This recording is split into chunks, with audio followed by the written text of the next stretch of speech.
I've worked with thousands of men in my private practice and in my consultations.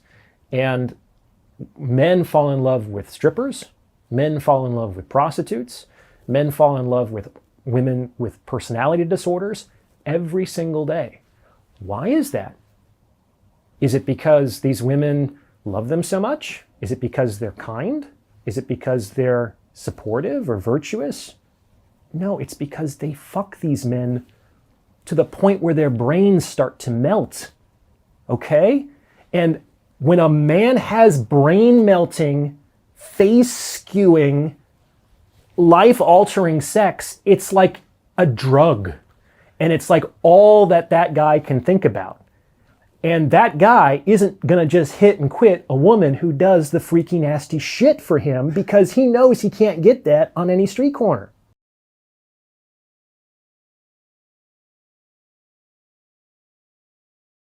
I think the question all men want to know, it's a very basic one, is what do women want?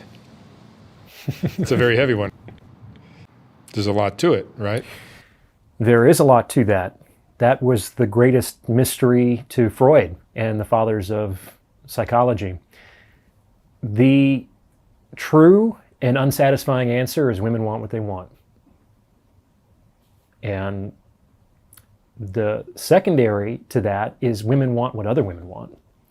Often women want what other women want more than they want what's best for themselves. This has to do with the fact that both men and women are playing two different games simultaneously. Both sexes are playing their own intrasexual status games, and they're also playing intersexual power games. And it's very difficult for a man to win both of those games or a woman to win both of those games simultaneously. For instance, a man could potentially simp powerfully for a woman and be at her beck and call and yes dear, sweetheart, and buy her flowers and roses, and that might work in the short term to attract a woman into a relationship. But that man isn't going to be elevated in status within his own intrasexual hierarchy. So other men aren't really going to look at that behavior admiringly, and that's going to be potentially a liability for that person. By the same token, a lot of modern women are in this trap where some of the behavior that might work to get them the kind of relationship they want from the men they want to have that relationship with is frowned upon by their fellow woman. It's basically the equivalent of simping in men. And the equivalent of simping in men for women is anything that has to do with, let's say, traditional reactionary feminine behavior. That I am going to be submissive for a man. That I am going to wait for him. That's how it used to be, where a woman, I mean, what was that in the Odyssey, where Penelope waited for 20 years for Odysseus to come home, and all of the suitors of Greece had taken over her house, and she still refused to believe that Odysseus was dead? I mean, that's a model for feminine loyalty that, I mean, it's a myth, but it's something that you don't see so often anymore. The idea that I'm going to serve a man or make his life easier or do any kind of domestic help, all of these things would be seen as almost a betrayal of her gender at this point.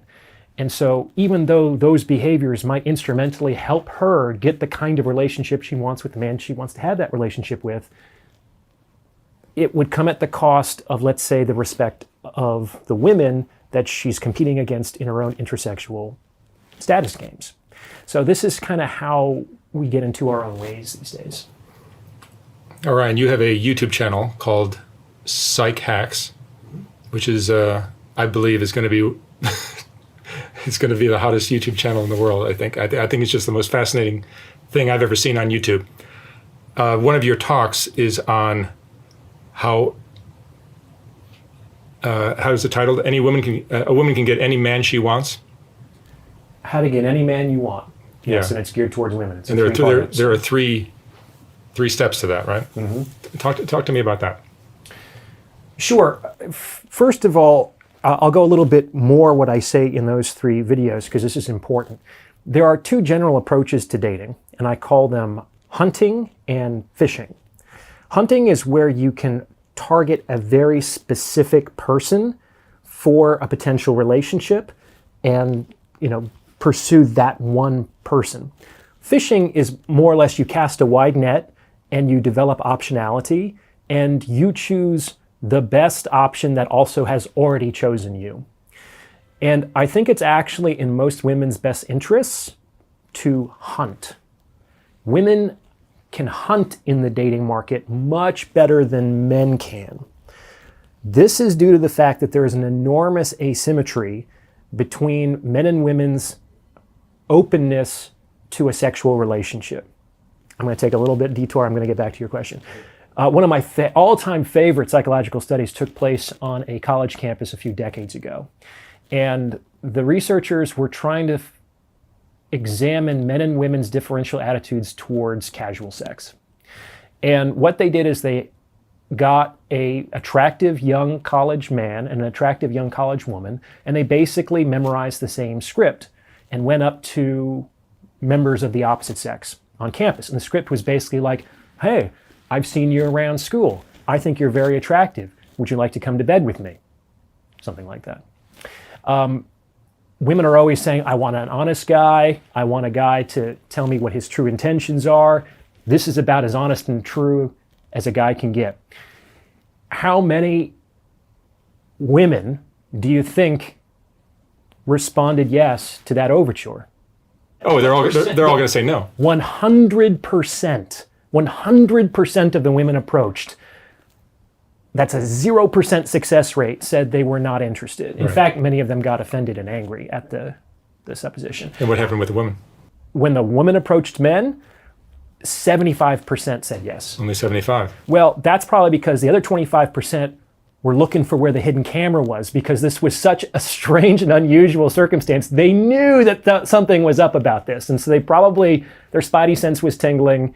And so they holstered it and they did the socially acceptable response. That's my interpretation anyway.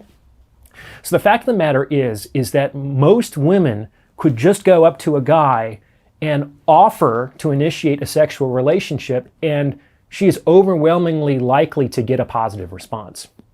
Now, women generally respond, well, Orion, that's just sex. I don't want to just have a sexual relationship with a guy. I want to have an emotional relationship. I want to have a committed relationship. And I say, okay, that's fine. But how else are you going to get the foot in the door? It's like, you have to understand, women, that sex is like the Trojan horse that gets you into the gates of the city. That's what allows men to open up and let you in. Now, if they let you in and then they just kick you out, well, that was a blown opportunity. Like, once you're in, there are things that you can and should do to stay there. But you can't do those things until he lets you in. And the way to be let in to the gates of the city is to provide a sexual opportunity. And most men are willing to have sex with most women, whereas the converse is certainly not true. That's why women can hunt. And that's why women should hunt. They should target specific men. They should do their research.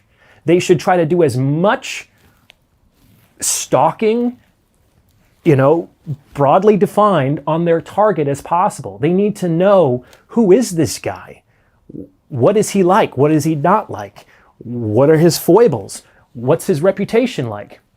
The more information that she has, the more that she can bait her hook with for that particular man. And of course, the most succulent, juicy bait is a sexual opportunity, okay? So once a woman has decided that this is the man that she would like to target for a relationship, there's a few things that she has to do. One is she needs to make it clear that she is open to a sexual relationship, that she is not going to put up much resistance at all. There's a kind of an art to this. If a woman just kind of goes up to a guy and says, I'm yours, that's going to be kind of unusual, and it's going to make the guy potentially standoffish. So women have to like put themselves in front of the guy, just like in olden days, where they would kind of drop the handkerchief and bend over, and the guy would be like, my lucky day, you know? We often think of men initiating, but often women initiate the initiation. You understand? Mm-hmm. And if a woman is just waiting for a guy to do that, and she's not initiating the initiation, I don't have a lot of sympathy, because she's sitting on this incredible gender-specific success rate that has to do with initiation, okay? So a woman needs to make it clear that she is open to a sexual relationship with a guy, because that's the Trojan horse to get into the city. And in general, to keep a man, it's important for a woman to not just offer a sexual opportunity, but to be the nastiest, sluttiest version of herself possible. And there's a number of good reasons for why this is true. First of all, and foremost, men, whether or not it's true, but it's mostly true, men gauge a woman's interest and attraction in him by what she is willing to do with him sexually. It's been very well documented, and I think all men understand this on like a gut level, that women will do more things faster in the bedroom with men that they like and they're attracted to than with men that they are not. And so when a woman is the nastiest, sluttiest version of herself possible, what she's functionally communicating with her behavior, which is the only thing that really matters, not with her words, but with her actions, that you are the most desirable man I've ever met. And I am willing to break the rules for you that I strongly rigidly enforce with all other men. And that's going to play to a man's ego, absolutely, which is a trap for men, but women should absolutely use that to their advantage whenever possible. I mean, all's fair in love and war, right? That's going to make the man feel like he's a king of the boudoir. He's going to feel like, and it's going to put him in his masculine. All good things, because when a man is put into his masculine and he feels that there is a beautiful woman who is sexually submissive to him, it triggers his instinct to protect and to provide. Which, how does that not redound to the woman's benefit? You know what I'm saying? It's actually a very easy con on the part of the women. I don't know a guy that wouldn't fall for that. It's very hard to do, man. So by being the nastiest, sluttiest version of yourself possible, women are communicating that I'm willing to break the rules for you because I'm putting you above all other men, which is going to stimulate his ego and put him into that position. Now, that's also going to keep him coming back. You have to understand that one of my very first episodes years ago was everyone is unique and everyone is replaceable. Both of those things are true. That's one of the paradoxes of being alive. You are a unique individual. No one like you has ever existed before and will never exist again. But once you're gone, people will be making interviews like this. And once I'm gone, people will be sitting here answering questions like this. And that's how the whole game continues forever. And thank God for that, or else everything would come crumbling down on some level. So bad for the individual, but good for society and the perpetuation of the game. Let's put it that way. So if a woman simply provides a run-of-the-mill sexual opportunity, that's very easy to replace. And the fact of the matter is that sex in today's marketplace is extremely cheap. It's cheap because sex must now precede commitment. There's a whole other spiel I can give you about why that's the case, but let's table that for now because I still want to answer your question. That's changed since our parents' generation, perhaps. It's changed in the last 60 years, and the main instigator of the change was birth control. 2-minute sidebar. The reason why commitment had to precede sex for so long is because the threat of pregnancy always loomed large. And in that day, it was extremely difficult, if not impossible, for a woman to earn her own money and to survive in society without the protection or provision of a man or a governmental program that served as its surrogate. And all of those things have changed. The reason why commitment was required before sex was because the stakes of a woman becoming pregnant outside of marriage were extremely high.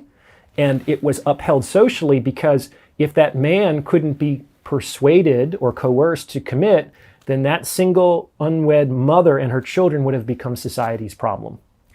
So all of these things have changed. Women can and do earn their own money. There are all kinds of governmental programs to subsidize single mothers.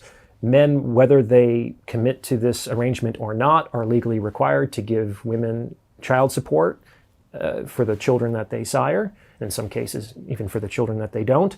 So the circumstances for requiring commitment prior to sex have shifted. And once a few women started to be okay with a sexual relationship prior to an exclusive commitment or marriage, once a critical mass was reached, then functionally all other women had to do the same in order to remain competitive within the sexual marketplace. Because in today's day and age, if you were to go out on the first date with a woman and she were to insist, well, I'm not going to have sex until I get married, especially if she's not a virgin, she's going to price herself out of the sexual marketplace. That's going to be too expensive for any given man when there's a woman 2 swipes away who's going to be willing to go home with him for a drink or two. So that's the situation that we live in, for better or for worse. So sex is kind of the standard. We used to say, why buy the cow if you can get the milk for free, right? Well, that presumes that milk wasn't being freely distributed in the pasture. But now that milk is freely being distributed in the pasture, you have to give milk, not because milk will motivate anyone to make the sale, but because not providing milk is going to be in a strange absence. It's going to be more expensive for the buyer in a way that none of the competitors are requiring, okay? So this is the world that we live in, for better or for worse. So when women provide a sexual opportunity, it's a good idea to not just be a run-of-the-mill sexual opportunity. Because let me tell you, I've worked with thousands of men in my private practice and in my consultations. And men fall in love with strippers, men fall in love with prostitutes, men fall in love with women with personality disorders every single day. Why is that? Is it because these women love them so much? Is it because they're kind? Is it because they're supportive or virtuous? No, it's because they fuck these men to the point where their brains start to melt, okay? And when a man has brain melting, face skewing, life-altering sex, it's like a drug. And it's like all that guy can think about. And that guy isn't gonna just hit and quit a woman who does the freaky nasty shit for him because he knows he can't get that on any street corner. That's the second time I've laughed in 8,000 interviews. The first time was last week. So, does this make sense to you? It makes perfect sense. Okay, so they used to say that the way to a man's heart is through his stomach. It's actually just a few inches lower. And there's no reason why, all these are like behaviors. There's no reason why a non-stripper / prostitute / borderline couldn't learn to do some of the things in the bedroom that these women tend to do and to get men obsessed with them, okay? So once you target a man and you provide the sexual opportunity and you're the nastiest, sluttiest version of yourself, then you have an in. Like you're within the city and you're not going to be kicked out anytime soon. You're not going to be pumped and dumped if you're an amazing, over-the-top sexual experience, okay? It's very, very important. And you don't want to do this with everybody because that just is a race to the bottom too, because it becomes harder and harder to be the nastiest, sluttiest version of yourself if you're that with every single guy. That's why you have to do your homework and you want to hunt and you want to target specific men. Be selective. It's important to be very selective as a woman, because men have all a very understandable, but from a woman's perspective, extremely frustrating double standard with respect to female chastity. Chastity is something that they would highly prize in a wife and don't want to see anything in a casual lover. But the fact of the matter is that the pathway to become a wife for the vast majority of women is through the casual lover route. Most women will see this happening. They'll be with a guy casually for some months, maybe even some years, and then the guy will catch feelings. Usually guys, it takes a little bit longer for them to catch feelings. And then they'll start to ask questions. How many guys you've been with? What's your family like? Patrice O'Neill had this great joke once where his girlfriend had been with him for 7 years and he had been with her for 4. Like, it took 3 years for him to kind of like see that woman as his girlfriend, And that's when the relationship begins to shift. And that's when the guy starts to become a little bit more possessive, potentially. Don't go out to the club, or why are you dressed like that? They're not going to act like that on the first date. They're just looking to smash, right? So the fact of the matter is, most men don't show up on first dates thinking, oh, please, Jesus Alabuddha, make this the last date I ever have to go on. I'm ready for the one. I'm ready for my wife. I want to settle down today. They're thinking, I hope she mostly looks like her pictures and she lets me smash. That's what most guys are thinking. So to get, and a lot of women, when they show up to their first date, they're not thinking, I sure hope this guy just buys me a couple drinks, uses me sexually, and never calls me again. And yet that can happen, right? So it's like most women don't show up on a date thinking or expecting that they're going to go back to a guy's house and have sex. And yet that happens all the time, right? Why? Because that guy had a plan, that guy had some game, and that guy was moving interaction in the direction of that kind of relationship. The same thing happens for the committed relationships that women want. They don't just happen. They happen because a woman had a plan, she had some game, and she was guiding the relationship in the direction of that kind of encounter. Very few guys are going to give that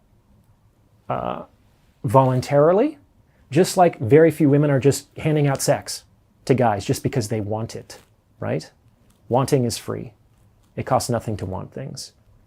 My wanting sex from women has never persuaded any single woman to give it to me in my entire life. Why would a woman wanting commitment or marriage or exclusivity or etc., why should that motivate me in and of itself to give that to her? Like, there has to be some back and forth, there has to be some strategy, and there has to be some, the value proposition has to make sense. So to boil down the transaction that's hopefully taking place, the woman is looking for a commitment and a better lifestyle, and the man is looking for an attractive sexual partner. Most guys don't get beyond that. That's right. They're like, I just thought I wanted to have sex.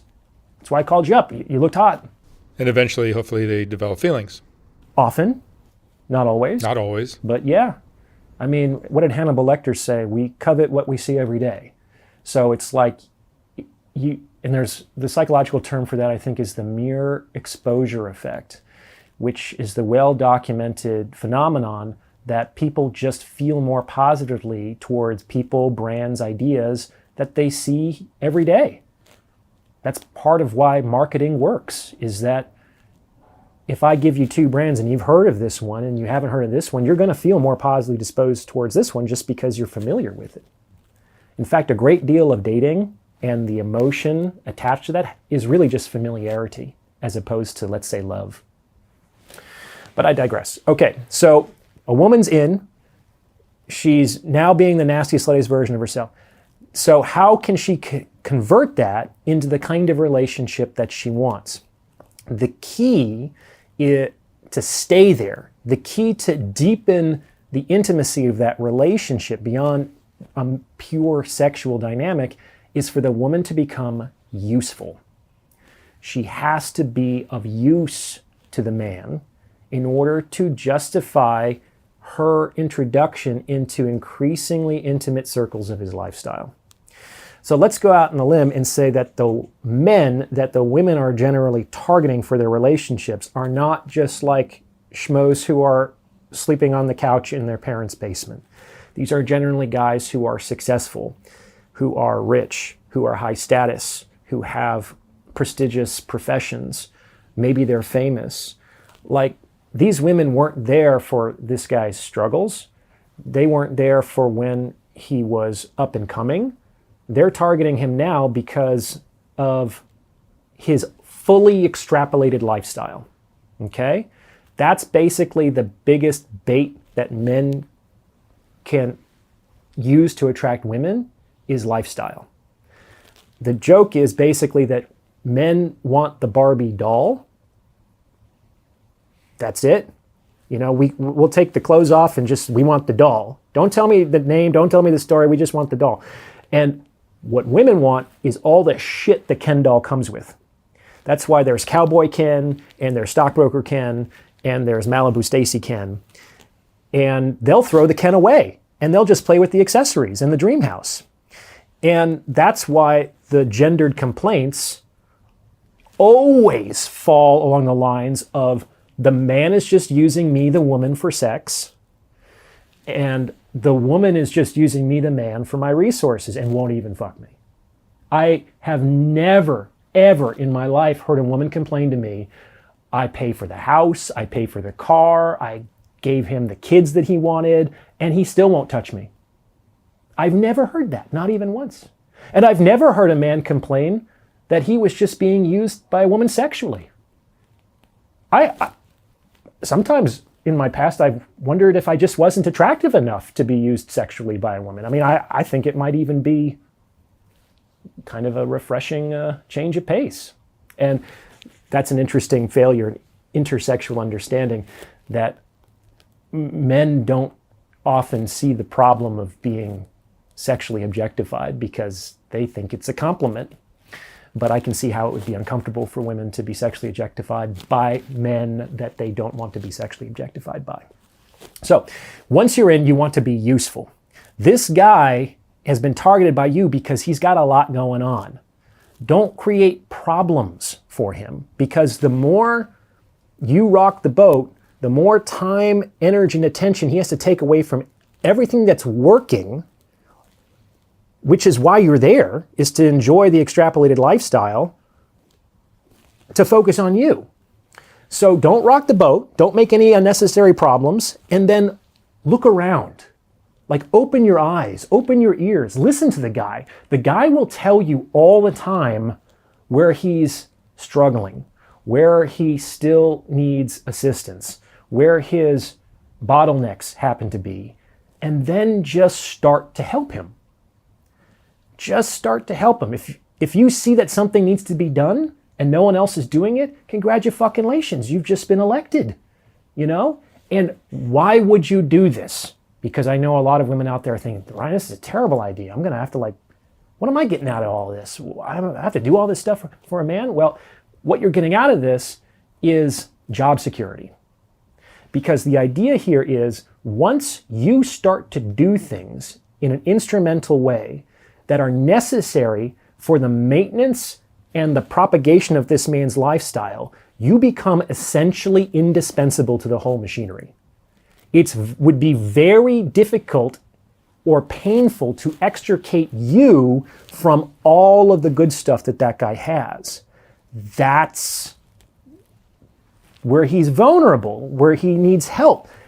Because if you show up, don't see that as like a chore, see that as an opportunity. Oh, I'll take care of that. That's great. Because it gives you one more purchase into that life. If you can take care of that, it's going to be very, very difficult to get rid of you. And it also means that you're going to be around more and more, and you're going to be privy to increasingly levels of intimacy in his lifestyle. And that's basically how you achieve de facto commitment and exclusivity from a man. And you're integrating yourself into his life, and you're also the best sexual partner he's probably ever had. That man is never going to fucking leave you. If you fuck his brains out, don't cause problems, and help him, men are not difficult.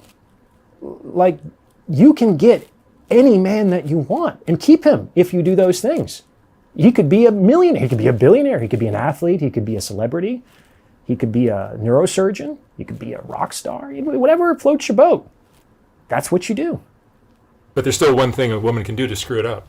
Yes. So women got in touch with me and they said, Orion, I tried all those things and it still didn't work. And I believed them. Some women do those things. I mean, there are certainly some women out there, I mentioned some of them, who know exactly what sexual buttons to push in a man to turn him into jelly. And they are great with, let's say, the love bombing, and they show up and they over-deliver with what they're willing to do in the context of that relationship. Maybe they don't do it quite long enough to really be fully integrated into his lifestyle, but they do those things. A lot of women, unfortunately, can snatch defeat from the jaws of success by doing one thing. And that one thing is disrespecting men. This is what I call the unbreakable rule. A woman can never, ever, ever allow herself to disrespect the man that she wants to be in a long-term committed relationship with. And there's a number of reasons for that, but one of the least appreciated ones is that if a woman allows herself to disrespect this man and he allows that as well, then over time, the dynamic of that relationship will shift to the point where that woman is functionally with a shell of a man that is no longer a person that she can respect or be attracted to. And that's generally when she looks for the door. So disrespecting a man usually provokes conflict, which rocks the boat, which goes against the things that I was talking about earlier. And it decreases a woman's own attraction for a man, especially if he doesn't respond effectively. And what do they say in the Bible? It's like a wise woman builds her house with her hands and tears it down, my ellipses, with her mouth. It's like a lot of women will open their mouth and talk their way out of the relationship that they could have had with the men who actually wanted to have it with them. And they do this because in the moment they might be frustrated or impatient. So it's emotional regulation and self-soothing. Women also disrespect men in less obvious ways. I mean, obvious ways are verbal abuse, criticism, physical abuse, mocking, especially in front of other people. But a woman can also disrespect a man by demanding explanations, by interrogating him. These are forms of disrespect because they play inappropriately with power differentials. The right to demand an explanation, the right to ask questions, always goes from the high to the low. It never goes the other way around.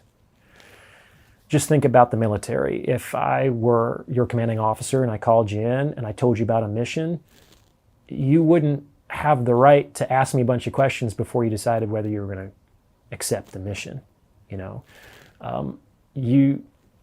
That would be insubordination and it wouldn't be tolerated. So there is a way to get the kind of information that you want from a man without interrogating, without shaming, without demanding. You do not have to always agree with a man. That would be impossible because we men do all kinds of boneheaded things all the fucking time. So women do not have to approve of a guy, but they absolutely have to find ways to disapprove, disagree, without disrespecting. And that's absolutely something that can be possible.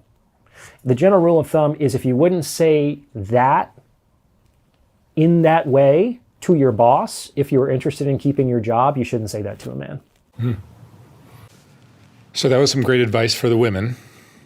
What do men need to provide in order to find the woman they want? It seems the ability to provide a better lifestyle is the number one thing a woman is looking for, right? Oh, generally, yes. So women treat men the way men treat jobs. And this will help men not take the dating process as personally as they might otherwise. Think of it this way. You might, as a man, have no problems at your current employment. You might feel that you're perfectly happy there. But if one day a recruiter called up and said, "Hey, Orion, I got an offer for you. Would you be interested in coming over to this company? We'll triple your salary. We'll give you unlimited paid time off. We'll give you a promotion. And we'll make sure that you never have to work on any of the projects you don't want to work on ever again." I'll take it. You're at least going to consider that offer strongly. And the vast majority of people are going to say, you know what? There's no problem here, but I have to do this for my career. And that's what a lot of guys hear, especially when they're young, when the women break things off, because in the vast majority of cases, that's what women do. They say something like, you know, you were great. I don't have any complaints about this. I just have to do this for me. This is something that I need to do for myself right now. It's the same thing.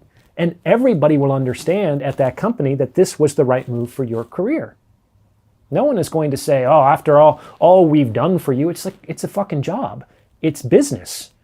And if that person were in the same position, he or she would also have accepted the offer as well. So we don't need to get on our high horse and pretend to a righteousness that we probably don't possess. So the best way to attract a woman is to be a woman's best offer, to be a woman's best option, okay? And this is no small feat, because when you're 18 and you're a man, you have fuck all.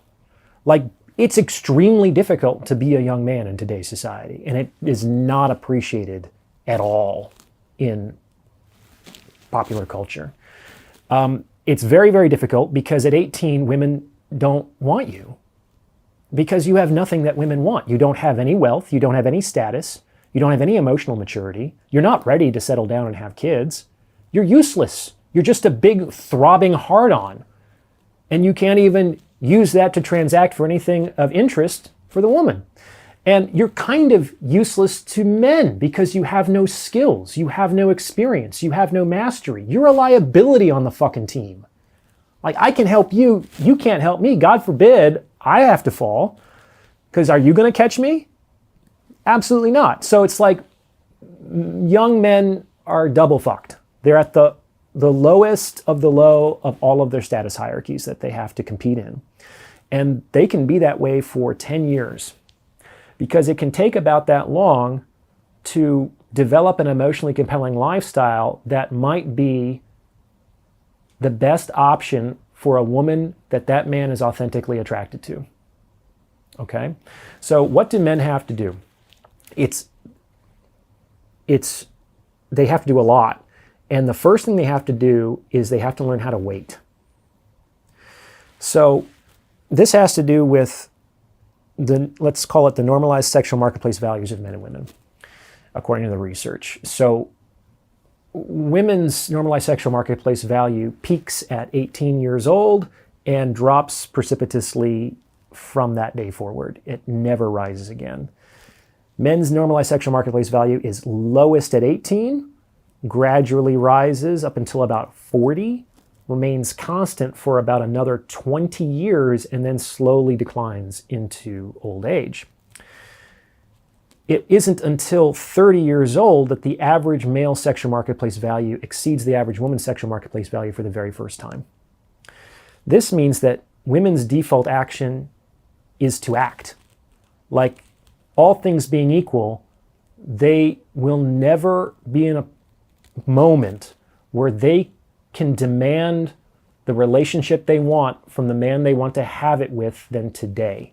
Because for the vast majority of women, this is when they're going to have their highest valuation in the sexual marketplace. So their default is to act. On the other hand, most men will never be more disadvantaged in the sexual marketplace than they are today. With each passing year, they accumulate more experience, more wealth, more status, more prestige, and these are the things that are instrumentally connected to women's attraction to men. So the first thing that men need to learn how to do is to wait, because it could be a while. It could be a while before they can start to enjoy an advantage in the sexual marketplace. And most guys don't get there in the sense that they commit and foreclose before they experience that possibility. It's not a coincidence that the average age at first marriage in this country is 29. Remember I just said that 30 is the day when, or the year when the sexual marketplace polarity switches for the very first time, and it never, ever returns. So most marriages happen at the last moment that a woman enjoys a power differential over the man in the sexual marketplace. This is the smartest fucking thing that she could possibly do. Because if she were to wait another year or two, she might not have been able to get that same commitment even from that same man. Because she will have declined a little bit and he will have gone, and he'd be like, oh, well, wait a minute. I'm starting to get some options here. I kind of feel attractive. Women are kind of showing themselves that they're interested in me, maybe for the very first time, you know what I'm saying? But most men never get to a place where they are more attractive than most of the women that they're dealing with. And so they think that it's almost like just a woman's right or an innate privilege to have that kind of attraction. It's not. It's just the consequence of being in a favorable moment in the sexual marketplace. Men don't always get there. They have to play their cards right, but they might get there eventually later in life. Like a Division I athlete or a professional athlete a little bit later in life, a partner at a prestigious law firm, a politician. These guys, they understand that because they've played their cards right, they have incredible optionality with women these days. Okay, so men need to learn how to wait. So what do they have to, but they can't just sit there. So that men have to do three things, really, to become attractive to women. And these are things that I am extrapolating in the context of my metaphor for the sexual marketplace, which is a big dock, like a pier where all the ships moor, right? Is that women are looking for a captain. And there are three things that men have to do to become a captain. They have to build a boat, they have to learn to sail, and they have to plot a course. Build a boat, learn to sail, plot a course. And those three things can take 10 years at least to do. And if it's going to take 10 years, you might as well get started, right? So build a boat is a metaphor for your lifestyle. It's going to take two things to build a boat. Resources, because wood ain't free, and it's going to take knowledge. The knowledge is a part that doesn't get a lot of airtime in today's society. Everyone's thinking about the money. Money is extremely important. But if you don't have knowledge about how money works, you're not going to be able to keep the money if your fool ass actually lucks out and is able to get it. You know, if you don't understand what women are and how they operate, you're not going to be able to keep one if you actually have the good fortune to attract one into your life. Do you understand? So the knowledge that we're looking for is awareness for how reality actually works. Not how we want it to work, not how we think it should work, not how our society tells us it's supposed to look, but how it actually works. Because if we can understand the principles and the laws by which reality operates, we can flow with those currents. And we won't be vulnerable when we're out on the open sea. So we need resources and we need the knowledge and experience to be able to maintain all those good things that we built indefinitely. Because what's the point in taking a castle if we can't keep it, right? Then we have to learn how to sail, which is the development of some kind of mastery or expertise. The fact of the matter is that women want successful guys. And successful men are not necessarily virtuous men. They're not necessarily good men. They're not necessarily the best men or nice guys. The fact of the matter is that successful men are men that other people want things from. That's it. Successful men are successful to the extent that lots of people want things from them. The more people want things from you, the more successful you are as a man. If nobody wants anything from you, no one will give you the fucking time of day if you're a guy. That's just how it is. Now, this is the flip side of the male. This is the male experience to the equivalent to the, let's say, the sexual objectification that women complain about and experience. Oh, men just want to fuck me. It's like, yeah, kinda. And if they didn't, they wouldn't be talking to you. The equivalent of that is, well, these women just want things from me. It's like, yeah, but if they didn't, they wouldn't be talking to you, dude. So it's like, pick your poison. We both have our struggles to deal with, but ultimately, we have to be useful to others. And a successful man has developed a solution for a problem that many people have. And those people will line up with dollars in their hand to hand it over to that guy for that solution. Okay? So this could be anything from being a successful community plumber to being a startup entrepreneur with the next app that's going to solve a social crisis. It could be anything, but you need to be able to solve many people's problems, and many people will need to want things from you in order to be successful. That's learning how to sail. And the third component is plotting a course. This is really important, is every man needs to have an overarching mission to his life. This is important because when we're out in the open sea, it's where there are no features of land, it's very easy to get lost. And how did the navigators of old traverse the wastes? By looking at the stars, because the stars relative to the earth move in very fixed patterns. We also will be blown off course by currents and weather. And if we don't have a star to sail by, it's going to be very difficult to get ourselves back on course. And we can't get ourselves back on course if we never had a course to begin with.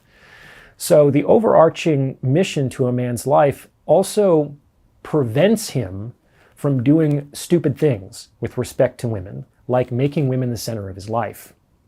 The fastest way to lose a woman is to make her the center of your life. Because women want a guy who's on his shit. They want a guy with ambition, with drive, with purpose. They don't want to be that ambition, drive, or purpose. They want to be next to the guy with those things and to enjoy the fruits of all of that ambition, drive, and purpose. But if the woman becomes the ambition, drive, and purpose, then functionally the whole operation begins to fall apart. And this also helps a guy to resist the urge to appease in moments of crisis with a woman, because it can very much happen in the course of a relationship where an unhappy woman might make certain unreasonable demands of a man. Either you work too much, you spend too much time at work, so either you need to spend more time at home or I'm walking, for instance. Well, of course, him working so much is part of the reason why she was attracted to him to begin with. Him working so much is what got him the money and the houses and the reputation that made it likely that she chose him over all her other options. She doesn't say when she goes out to dinner or on vacations or when she drives her car that it's too bad that the guy works so much. And if this man in that moment were to cater to that woman's demand and he were to lose both his professional reputation and success and the relationship, he would deserve it. That would be his foible. And that's where men are mostly weak, is a lot of guys find it very difficult to stand up to a woman's negative emotionality, whether it's their anger and their upsetness, or their tears, or their guilt tripping, or they're shaming. All men, it seems, have an emotional thumbscrew. There's like one emotion, for whatever reason, is particularly difficult for them to bear. And if a woman sticks around you long enough, she's going to figure out what that emotion is. And if she twists the screw on that particular emotion, and you bend, and you appease, and you change as a consequence of attempting to avoid that temporary pain and discomfort of coming into contact with that unpreferred emotion, what you will do is create a monster in your relationship, because you'd be training this woman unconsciously to know that whenever she really needed to get what she wanted, all she had to do was hurt you in this way. And she loses respect. She loses respect, and the guy feels even less appreciated as well, because she often doesn't even want the thing that she's demanding in that moment. So it's just not a bad, it's a very bad idea. Let's put it that way. So that's what men have to do to attract a woman. They have to build a ship, which is to develop an extrapolated, interesting, emotionally compelling lifestyle. They have to learn to sail, which is they have to develop expertise and skills that are of use to other people. And they have to plot a course. They need to have an overarching mission to their life, something that is more important to them than, I guess, anything else, really. It has to be more important than anything else. If it's not, then a woman will figure out what that other thing will be, and that will be your downfall. That will be your downfall. So you've told us what women can do to get the man they want, and you've told us what men could do to get the women they want. But there's more to it, isn't there? Of course. The game. Oh yeah, the game is infinite. I can be a wealthy, handsome man with a great future sitting at a bar on Saturday night, and nothing's going to happen for me, right? Correct. Especially if you're a man. If you are a decently attractive woman and you were to sit by yourself at a bar on a Saturday night, whether you wanted it or not, you would soon have company. But a man could be brilliant, he could be rich, he could be a neurosurgeon, and he could drink by himself all night. Okay? So men need game in the sense of they need to they need some strategy in order to attract the opposite sex. That's very different from the strategies that women do. I'm not going to say that women don't have to do that. They do all kinds of things to their appearance, right? Because that's generally what's most important to men, especially on first blush, with respect to their attraction to women. So they do all kinds of things with respect to their figure and their dress and their fashion and their makeup and things like that. Men, for better or for worse, we don't really have to worry about that as much.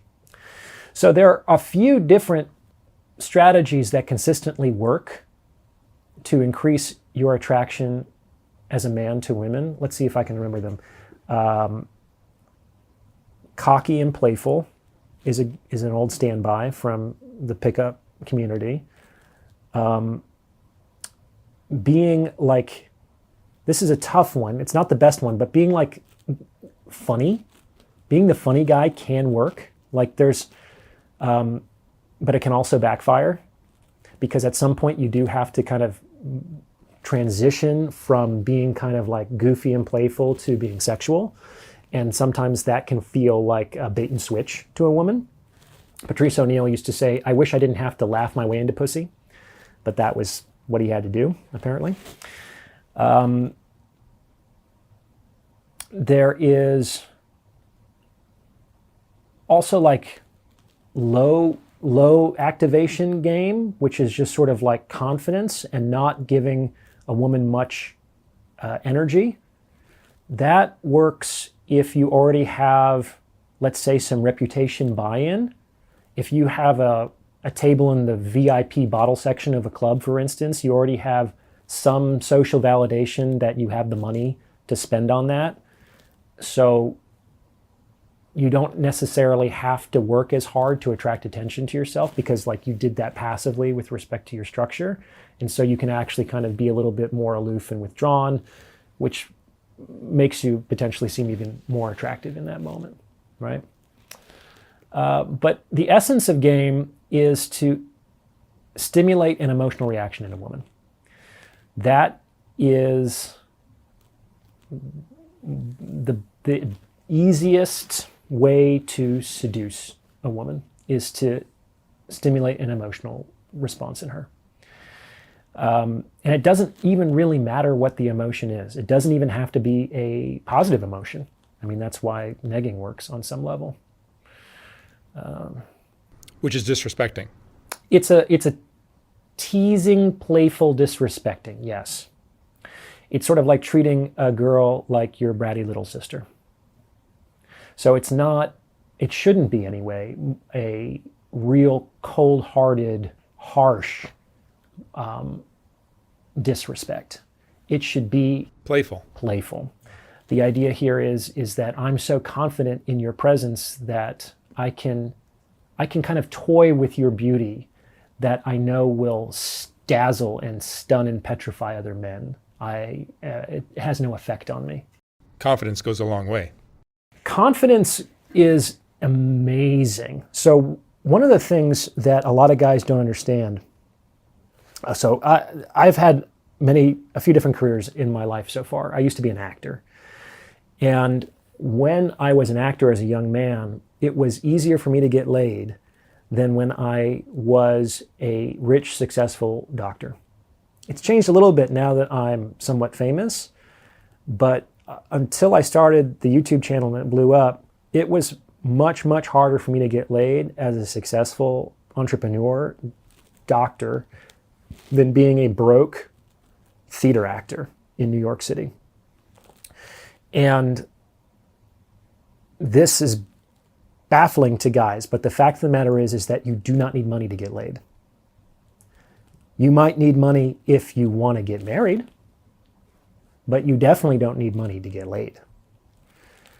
And a lot of guys, and it's a kind of a function of their male rational mindset. They listen to talks online, or they buy programs, and what do women want? And they say, okay, women want abs, women want tall guys, women want rich guys. And they think, okay, well, some of those things I can do, some of those things I can't do. But it's like, okay, I'll get the abs, check. I'll get the money, check. And so now all I have to do is go up in front of a woman and say, in so many ways, and just let her know, hey, I am a rich guy with abs, and they're supposed to just like line up to fuck them. And let me tell you that that's not how it works. So I call those things attraction proxies. Guys really want women to become attracted to them. They hear that these things are what women in general want, and so they say, well, I'll just get those things, and then the attraction will be taken care of. And that's not true. I do consultations all the time with guys who have super yachts down in Miami, who fly private jets, and who cannot get fucking laid because they have no experience picking women up. They don't know how to talk to beautiful women in particular. They don't have any problems with the ones they're not attracted to generally. But obviously that's not the ones that they want. The way to get laid is to learn how to seduce a woman. That's it. Like, you don't need abs. You don't need money. What you need is seduction technique. And the core of seduction is the ability to stimulate an emotional response in somebody else and to guide them through an emotional journey that ultimately culminates in a sexual experience that you've more or less curated for that person. There's a saying that goes, a man wants a good girl who's only bad with him, and a woman wants a bad boy who's only good to her. That's great, yeah. I heard that one about a year ago. It resonated with me, it's true. Why do women love assholes? Why do women love assholes?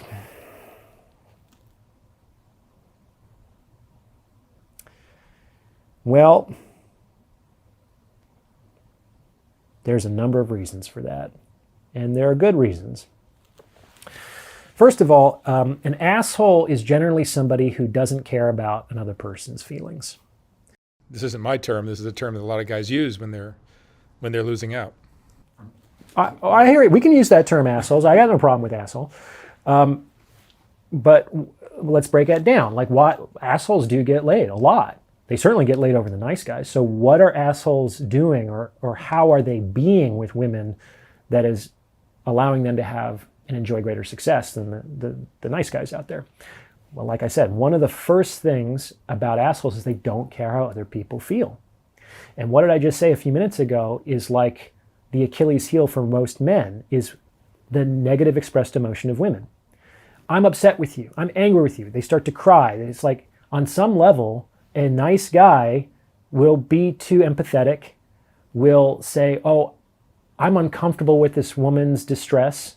I am going to change myself. I'm going to change the situation. I'm going to change the relationship. I will change reality itself if I can to get this woman to stop crying or to get this woman to stop being angry with me, without necessarily considering whether or not this woman has a fucking point, whether her tears are justified, whether her anger is justified.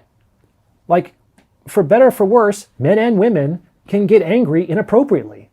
Maybe she's doing it just to see how spineless you are. It's possible. I mean, we call those shit tests, right? And a lot of what happens in testing is unconscious. I think that there are some conscious, intentional tests that women will do towards men, but I think personally and professionally, the majority of testing occurs below the threshold of awareness for women. So an asshole isn't vulnerable to those displays because on some level he doesn't give a shit. He says, sweetheart, if you want to be upset with me, that's fine. That's your right. Why do I need you to be upset or to be not upset? You're a full-grown adult. Like, if you want to be angry, if you want to be out of sorts, if you want to be despondent and sulky, hey, no skin off my back. I don't have to feel those feelings. I felt them.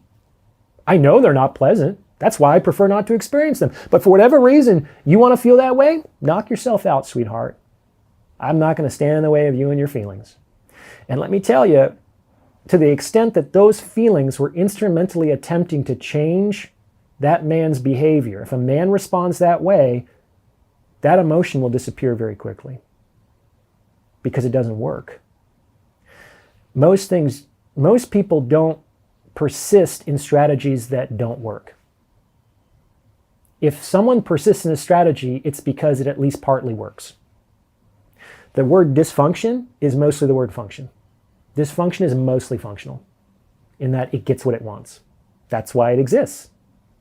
So if you want to look at any dysfunctional behavior, you have to understand that at least for a very long time, and at least partly, it has succeeded in getting that person what he or she wants. That's why it's persisted through time. That's it. And if you were to change the operant conditioning, like the rewards or punishments as a consequence of that behavior, consistently, thereout, you would very quickly change that behavior. That's the only thing that works. So that's one reason why women like assholes, is because they don't bend in ways that nice guys do that ultimately lead to the disintegration of the relationship and the attraction that she felt for the guy to enter into the relationship to begin with. And this also extends to other people out there. It's sort of like, why does the woman gravitate towards the biggest, scariest guy in the room often? Because he's the safest one. Now you might think, well, he sure doesn't look safe with all of those tattoos and the leather jackets and the kind of like growly stare. Well, he might not be safe to you, another guy, but he's safe to her because she's thinking, if I'm with that guy, no other guy's going to fuck with him.